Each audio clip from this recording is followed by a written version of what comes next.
It's the fall of 2006. I'm 23 years old, and I'm about to teach American government. I just got this job 3 weeks before this day, after completing my master's at Cal State Fullerton.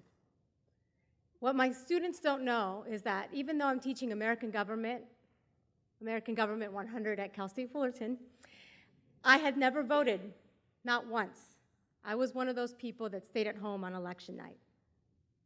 Now, this wasn't because I wasn't interested in current events, because I was, and it wasn't because I wasn't involved in campaigns, because I had been. In fact, I was even the immediate past president of the College Democrats. So why hadn't I voted? Well, to answer that question, we have to flash back a few years before this. After working really hard and keeping up with honors classes with a lot of peers of mine that were much wealthier and had more resources, I received some devastating news, which felt devastating to a dramatic teenager. Instead of the beautiful campus by the beach, living away from my parents, I was going to have to settle for the state school and live at home. This was especially heartbreaking when I saw a lot of my peers packing up to move away for college. My choices for college were limited because of my immigration status, which had been in limbo since I was 4 years old.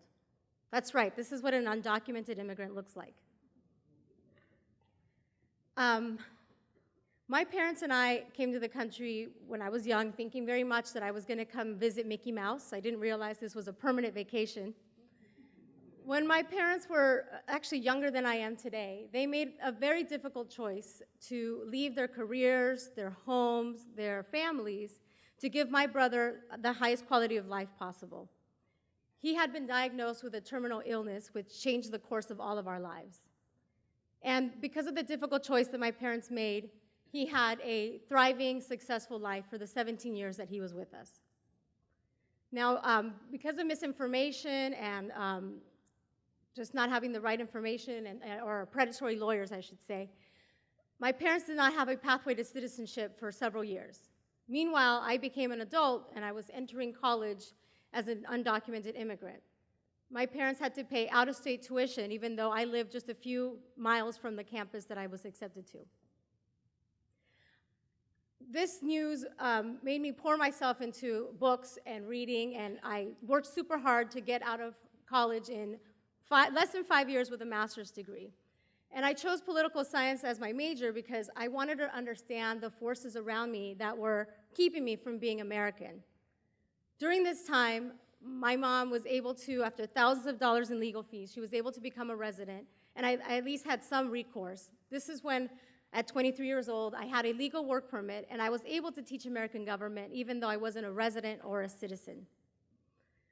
My family, like many other families, we flew here.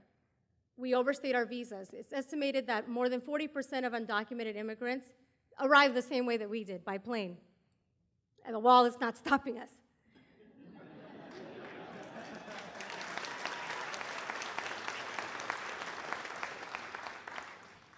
Undocumented people are your neighbors, they're your gardeners, they're your dentists, they're your students. It's estimated that more than 13% of students in public schools in California today have at least one parent that is undocumented.